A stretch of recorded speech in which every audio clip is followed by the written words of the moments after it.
La parole est à Monsieur Jean-Marie Fievé pour le groupe EPR. Merci Madame la Présidente.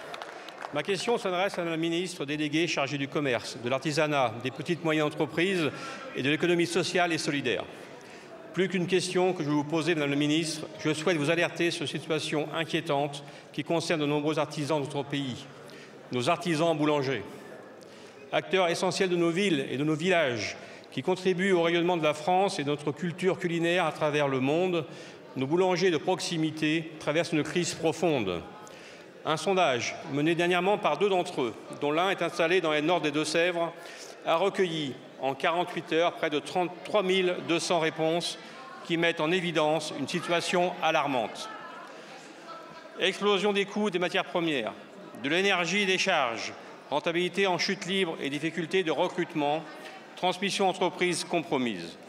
Nos artisans boulangers souffrent d'un épuisement physique et moral qui ne cesse de s'aggraver face à l'absence de perspectives d'amélioration.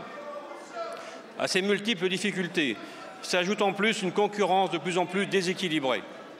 D'un côté, les boulangeries artisanales soumises à des règles strictes et bénéficiant d'un statut protégé qui garantissent une fabrication sur place et un savoir-faire transmis de génération en génération.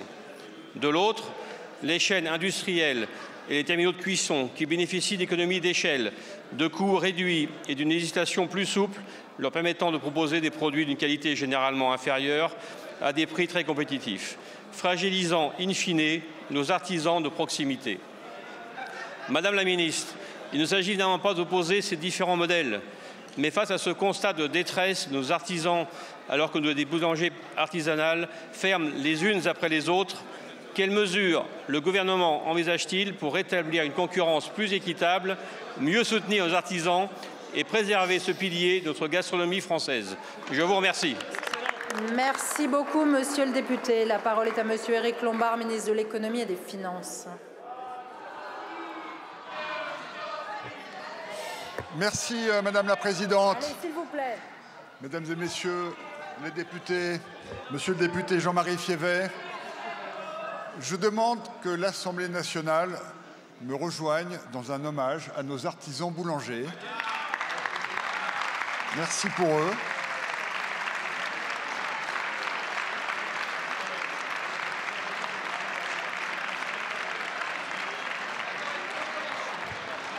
Les artisans boulangers sont à l'origine de nos bonheurs quotidiens, du plaisir de vivre dans notre pays et en plus de notre grande exportation parce qu'ils sont maintenant dans tant de villes dans le monde. C'est un sujet extrêmement sérieux, si je peux avoir l'attention de votre Assemblée. C'est un sujet sérieux. Les artisans boulangers, malgré tout, font preuve d'une grande résilience. Et je veux les en remercier et les en féliciter. L'année dernière, 2024, par rapport à 2023, le résultat moyen a augmenté de 9%. Et la fréquentation des établissements a augmenté. Vous vous souvenez, ces dernières années, enfin il y a déjà maintenant quelques décennies, il y avait une raréfaction de l'offre.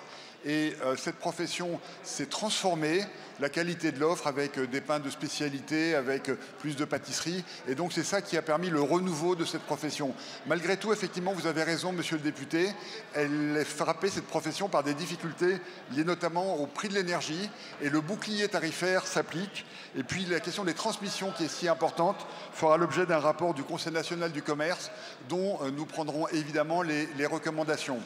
Enfin, vous avez adressé, monsieur le député, votre question à Véronique Louwagie, qui s'occupe avec beaucoup d'énergie de ces questions et qui viendra vous visiter dans votre circonscription et pourra continuer avec vous ce dialogue sur cette question extrêmement importante.